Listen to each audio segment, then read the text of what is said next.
All right, Flickstuggers, so I am going to be talking about The Suicide Squad, the film that did come out roughly a couple of days ago, actually August 5th. In the evening time. We got it a little earlier, but in theaters it was premiere night and whatnot, so you could see that Thursday night, but a lot of people are still seeing it, so I'm going to be talking spoiler free, but just to kind of give you guys all my thoughts and all the as much as I can get into without alluding to spoilers. So the first thing I wanted to talk about, and I did write these down in the notes, so I'll be looking down, The Suicide Squad. When I first saw this trailer, I immediately jumped to the last Suicide Squad that we got, which was a movie that I had to turn off halfway through because it was such a bad movie. The characters I was not invested in whatsoever. It was like a music video. It was just, it was really a bad movie to me. All right, guys, and that's kind of splitting hairs because there's a lot of people that are on the side of the fence of they either enjoyed it or they absolutely loved it. Some people, or they absolutely hated it. But I know it wasn't well received. I believe that was the David Ayer directed film. Now we have James Gunn. Once I heard that this was being announced by James Gunn, I was like, yes, they actually listened to most of us, and I was one of these people that were petitioning that. You know what, DC? I'm not a DC hater. Even though I don't have anything up on my walls or anything like that, some of my favorite characters are from DC. I love Wonder Woman. I love Henry Cavill as Superman. I grew up on a lot of old Batman movies. So I cannot say in my heart that I have a hate for DC. Now, that being said, when I heard that a primarily more Marvel director, James Gunn, who did the Guardians of the Galaxy series, was on board, I was like, yes, this is exactly what DC needs. And I knew it was going to be a hit from the start. And it seems like from all the critical praise, yeah, it worked out. And people need to understand that directing does matter.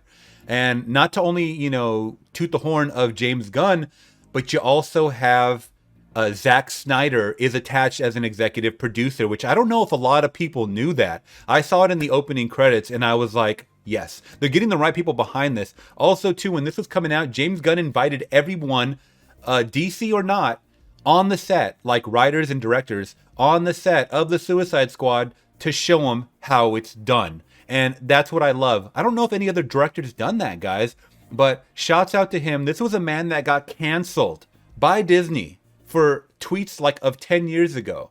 All right, guys? So for him to even, be welcomed back after being canceled, and then him wanting to come back, like taking that life raft and not holding a chip on his shoulder, he could have said, fuck you, Disney, but he didn't. He came back, he kind of finishing what he started, jumped on board with this. He's someone that is a very likable character from what I've seen out in front of the camera. I will say that.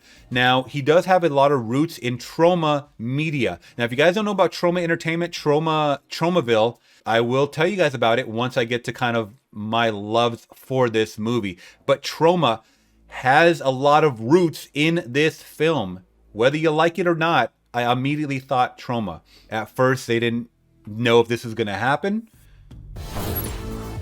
And this film did get an R rating. And does that help a lot? Hell yes, it absolutely does help. So I think having an R rating on something like this just adds more realism to these situations that we get into. And that has to do, okay, so this is not your typical just rated R, F-bombs, people exploding and stuff like that. You do get full frontal male nudity. You do get, top heavy, so to speak, nudity from women.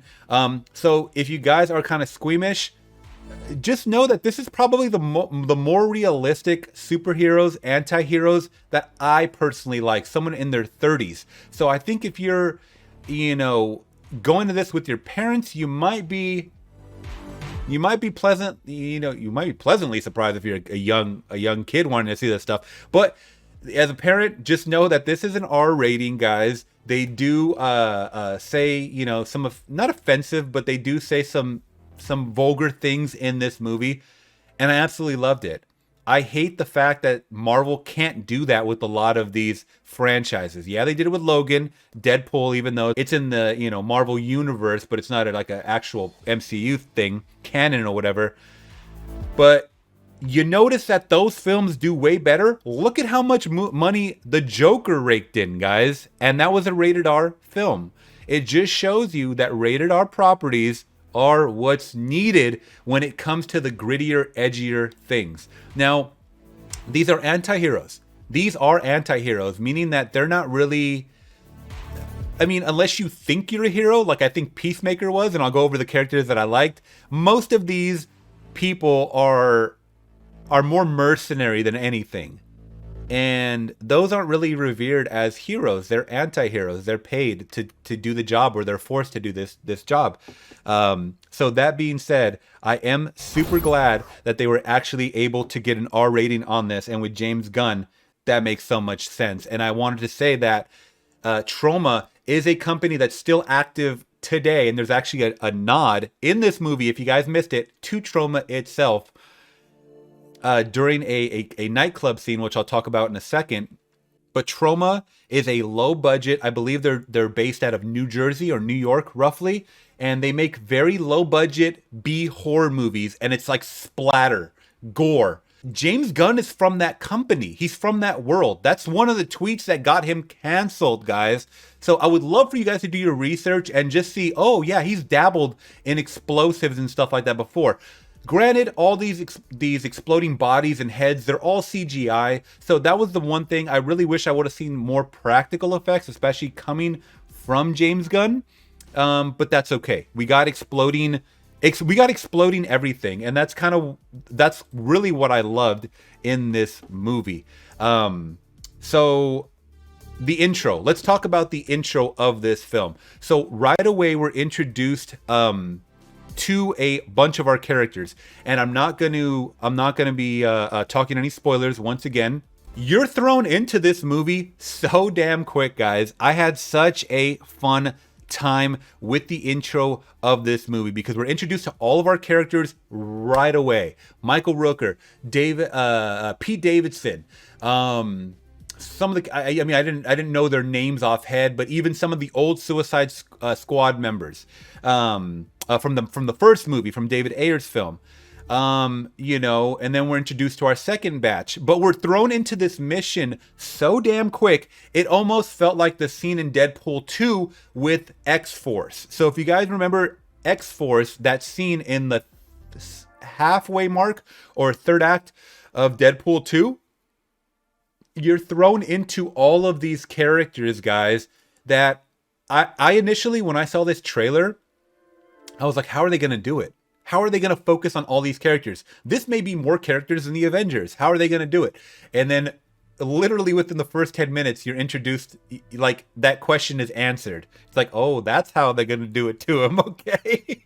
It makes sense why these characters are on the poster. So that being said, I love the intro. I thought it was fantastic. And I want to just jump into some of my character likes. So let's just go into some of the character likes. And once again, leave your comments in the chat. I will be answering them after this about, some of your likes, some of your dislikes, just your overall thoughts, guys. I would love to hear them. But it's in no specific order. But let's just go over some of my favorite characters. I'm not going over all the characters. I'm going over my favorite characters, okay? And it's in no particular order. So right off the bat, we get Idris Elba as Bloodsport, I believe is his name. And it's unfortunate they don't show the names here because now I have to look them up on IMDb because I totally forgot the names. But Bloodsport here, played by Idris Elba. Okay, I have the IMDb pulled up now here too. So Bloodsport is, our leader of the group. I thought he was fantastic. He's a leader and he doesn't want to be. That's the thing. His gadgets, when I first initially saw him in the trailer, I thought he was supposed to be Deadshot. I don't know the lore of DC. I thought he was just supposed to be replacing Will Smith, and I think a lot of people thought that as well. But he's not. He's his own character. He's Bloodsport. He has a fantastic suit, a fantastic helmet. I really wish I could have got a picture of the helmet because the helmet is so freaking cool. I almost want to cosplay as it. And I'm not even a cosplayer, but I almost want to have it like on my shelf or something like that. It is a helmet that looks like a motorcycle helmet, but it actually has like, it looks like a jawbone on the side. It looks very cool, very alien, but also just super modified. His weapons were fantastic. I loved his gritty character. He plays, you know, someone that has a huge chip on his shoulder, criminal, mercenary. They do kind of force his hand, obviously, because his daughter, I don't know if this is too much spoiler, but they use his daughter as kind of a leverage to go into this battle. I'll just say that, but I think they do talk about it in the trailer. But Bloodsport is awesome. He's just wrecking shit. He's killing people left and right. And in the third act, he pulls out a gun that literally forms and transforms in front of your eyes. And I was screaming on my couch. I was like, yes! Like, yes, this is what I wanted in a character, let alone a leader. Now, next up, and a lot of you guys might be kind of on the fence with this character, but she grew on me. Let me actually look her up because I don't know what her actual name was. Ratcatcher 2, because Ratcatcher was her dad, who I gotta mention, her dad is Taika Waititi. And I saw him in the credits at the beginning, and I was really excited to see him. But he's just in a flashback, so don't get too excited, guys. He just has a small cameo. Speaking of cameos, Lloyd Kaufman, the president of Tromaville, is in the club scene. You guys might miss it if you blink. But as soon as I think Idris Elba's kind of coming in, or Peacemaker's coming in the club when they go to, I think they're in South America or something like that. Q Reviews, thank you so much, my friend. I appreciate the donation. Big $20 right there, man. Love you, appreciate you. Thank you so much, man. Check out Q Reviews. He also did review the Suicide Squad. But Ratcatcher 2, she was someone that definitely grew on me. More in the sense of she was finding herself. That's the whole thing, is that she was finding herself. Did I like her power as a rat catcher? No. It's not that menacing. It's different. It's a whole different thing. So as you can see in the picture, she's holding up this wand that kind of illuminates, and it does call all the rats in the city to do her bidding. And it's very effective. And it shows that it's very effective, but there's some scenes where it's like just jumping on people, and people aren't even like, blah, like they're not screaming, they're just like falling over. And I'm like, how menacing can that be? So it's a little lame at times, but I think her as a character, and let me know if anybody can tell me the actor's name for Ratcatcher 2, because I would love to just kind of give her some props and acknowledge that she did kind of blow me away in this role. So she had a little more emotional depth, especially when the scenes with her and Idris Elba, they have a really good car scene, a bus scene, I'm sorry, when they're riding the bus to this club to find out some information.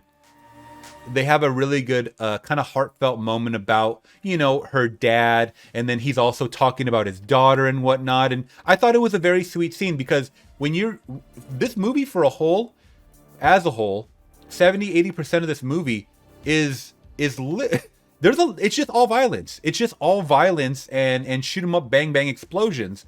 So that small part you get of, you know, do the right thing or emotional beats, it's appreciated to me because it didn't suck me out completely. Haven't seen her in anything else, but I did like her at the end of this movie. But she has the weaker of the powers, I will say that. Next up, my man, John Cena. Now, coming off of F9, the Fast Saga, Fast and the Furious 9, I hated John Cena's character, the villain, in that one, as Dom's brother. For some I don't know what he was doing in that, but he's doing the complete opposite in this movie. Like, he's actually acting really good in this movie. He's acting really, really well. So I love Peacemaker overall. He's pretty much the guy that is the all-American, clean-cut guy that thinks he's doing the right thing. Well, he kind of is. He kind of is doing the right thing, but he has like no moral compass. So when it comes to killing women and children, if he has to do that to finish the objective, he's going to do it, no questions asked. And when you think about it, in theory, as someone that wants to hire a mercenary, that's what you want. That is what you want. If you guys have seen Scarface, Scarface's downfall is when he didn't want to kill the women and children in the bombing. Spoiler alert, when he didn't want to do that and he was forced to kill the guy that did, he fucked it up. That was his downfall. I think a lot of people forget that about Scarface. They just think he's a maniac, but he had a moral compass. He had rules. He's like, no women and children. Peacemaker, on the other hand, will kill anybody. He will absolutely kill anybody. And it's so fun that James Gunn has this character. I'm not saying he developed this character, but he has this character named Peacemaker that does the exact opposite. I just thought it was so funny and ironic.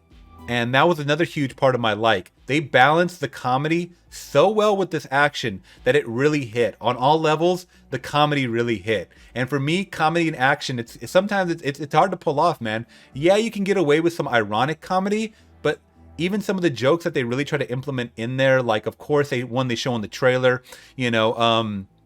excuse me, ma'am, is starfish any relation to butthole? And, Viola Davis says, no, it's not. And he's like, whoop, all right, check mark. Like little things like that where he's very, very serious. Like I understand when it's forced. This seemed very fluid to the character where he's just really taking notes. He has an objective. He goes in. He's kicking ass. And he was a very good, I would say, runner-up because at first I thought he was going to be the leader. Waller, yeah. I thought he was going to be the leader of the Suicide Squad. It ended up being Bloodsport. So I loved the Peacemaker character, and I can't wait to see the prequel. I cannot wait to see the prequel when it does come out. Next up, it may be a hot take as well, but we also have Polkadot Man, guys. I didn't know how I was going to like this character. I actually made fun of this character, I think on maybe other streams or just online or just to my friends or coworkers or whatnot. I was like, how are they going to make me fall in love with this squirrely Polkadot Man? And I think the method to his madness, the motivation, is what got me laughing hysterically. And I'm not going to tell you how he taps into. It's a prequel. I believe is it a sequel TV series? Okay, I could. John is saying that it's a sequel TV series. I could have sworn it was a prequel, but if not, it is going to be a series. I just wasn't sure if it was going to be a prequel or a sequel. Okay, well, I could be wrong. But he is going to have his own series, Peacemaker, and I'm very excited about that. But jumping back to Polkadot Man, guys, didn't know if I was going to like him. By the end of this movie, I did love him. Once again, just like Ratcatcher 2, he had some emotional depth to them. Especially, there's a scene where there's a character that's running alongside them, and that character gets shot. He stops to acknowledge that character got shot.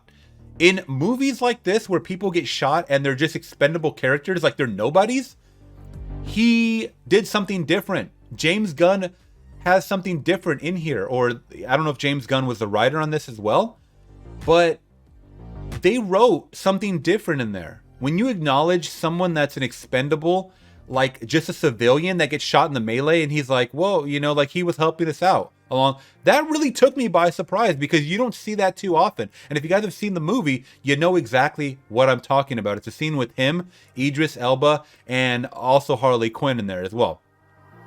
So I like that about him because he seemed like someone that was very conflicted. This seemed like someone that did not want his powers whatsoever.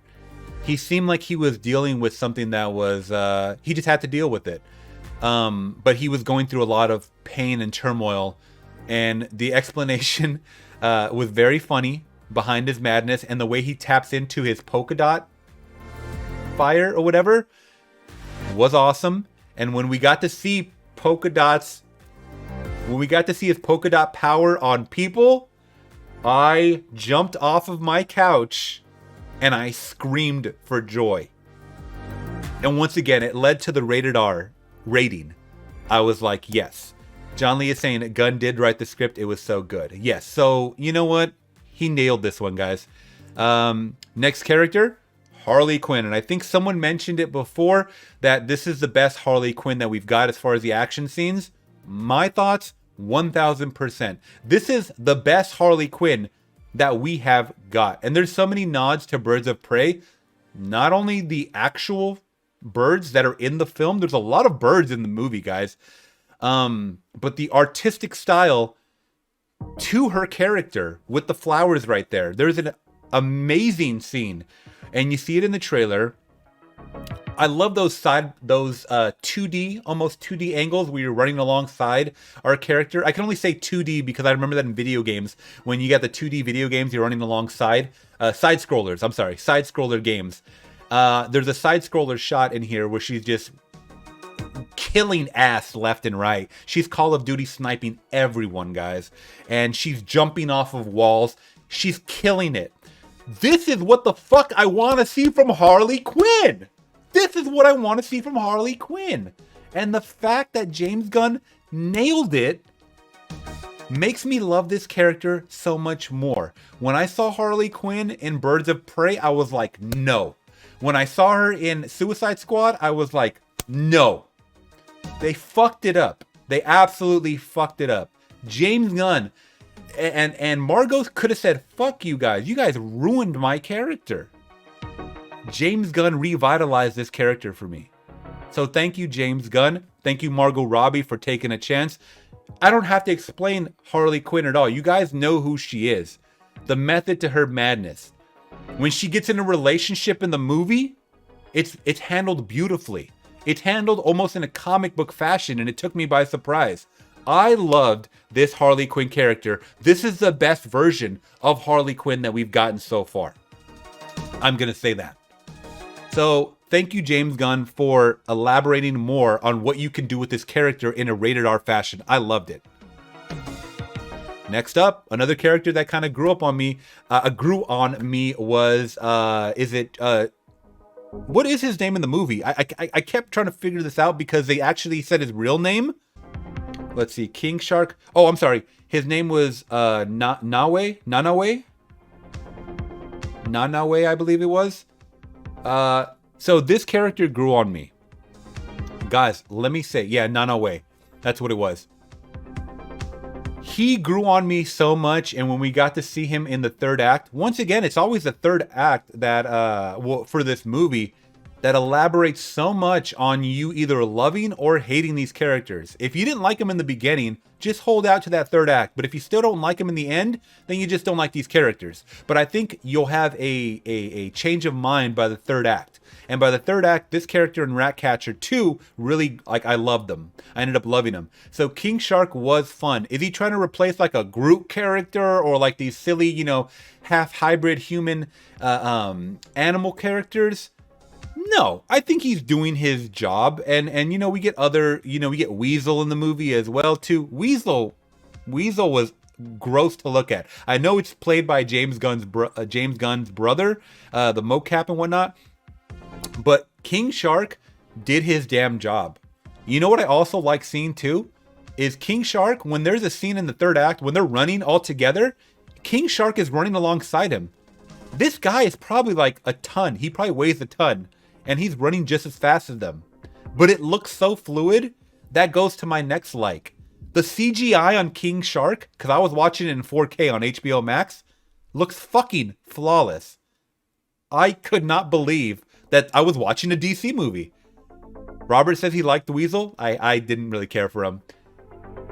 The freaking texture on King Shark was so damn good, guys. And I think you will, if you guys appreciate motion capture, if you guys appreciate you know, that character development, if you guys appreciate good CGI, I think you guys will like King Shark and his story.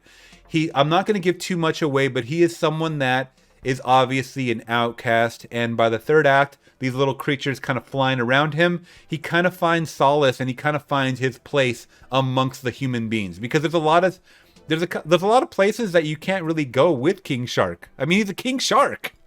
He's a freaking shark. You can't put a mustache on him like he says in one instance, I'll put on mustache. You know, you can't do that with him. So those are my favorite characters. I think I have, guys, thus far. Let me go back to my notes really quick. That's what I wanted to get to. The story itself. Starro. So he is the main monster kaiju they're going after, though there are a couple of other ones. I believe, I forget what the guy's name is, but he has like a huge brain, the Thinker or something like that. He's also a little character in here as well. But Starro, so the story to stop Starro and the backstory behind it was cool. I mean, it's very plausible. It's you know, they kind of explain that it is alien, not of this earth and whatnot. I think initially in the trailer, the glimpses that we were shown, we didn't get to see too much. Now when we finally get to see it, like Thinker, thank you so much. And I was pleased by it. I was actually pleased by his superpower, or its superpower, so to speak, or its defense mechanism. And I kind of liked it. I went with it. And I thought all of the Suicide Squad that we had fighting this thing and trying to find its weak points and take it down. And there's an amazing scene in the third act when Bloodsport goes, you know, Harley, you take the high ground, and you know, Polkadot Man, you go over here. Shark, you take it. Shark, nom nom, and he's like nom nom. It was excellent. Everybody did something in the movie, and I like that. I like that he became a leader going up against this kaiju, and it was cool. I mean, in kaiju fashion, they're just breaking through shit, which makes no sense. There's no reasoning for the madness, right? It's just you breaking shit in Godzilla fashion, and that's fine. I mean, we're already immersed in this sci-fi fantasy realm, but it was handled very well, and I just loved it. So I'm just gonna go to my overall score because I don't want to make this too long. We're already up on 30 minutes, guys. The Suicide Squad, for me, gets a solid 4 out of 5. I absolutely love it. I'm going to be picking this up on 4K, which I think you guys should. If you guys are collectors and you guys want to add this to your collection, I think that's the best way. I would love to see more of the behind the scenes. I just had a really fun time with this movie, and I didn't think I was. That's the whole point, is that I went into a movie thinking it was going to be a shitfest, and it was not. I know a lot of my, you know, cinephile friends have rated this lower, and I know a lot of my cinephile friends have rated this way, way higher than me, guys. So you take it as you will, but those are kind of my live thoughts as we get into an hour and 15 minutes of my live stream. But let's go back in the chat, and I hope you guys didn't mind my rambling. But the Suicide Squad. And before I forget, let me since we're on this, guys. The Suicide Squad sets the top subdued weekend box office with 25 million. So let's talk about the money really quick. So Warner Brothers, this is as of this morning on Variety. Warner Brothers, The Suicide Squad is poised to come out on top, subdued domestic weekend box office with an estimated 3-day gross of 26 million. Okay, so I will just be the first to say 26 million is not a lot. It's not a lot of money, guys. But I think a lot of people were going to be watching this at home. Though the rated R superhero film is now expected to fall short of previous industry predictions that it would gross over 30 million in its first weekend, The Suicide Squad is still set to top the box office by a margin of 10 million. Also, another reason for this movie not hitting its mark, it's rated R. That's just kind of what it is, guys. You have to understand the nature of the beast. Rated R films, parents don't take their kids to rated R films. And unless you're older or, you know, you're not going to see these rated R movies. That's kind of just it is what it is, you know. So yeah, it's not going to make what they projected, and I think it's going to make a lot of money on HBO Max, if I'm being completely honest. So yeah, let's just jump to your thoughts, guys, in the chat.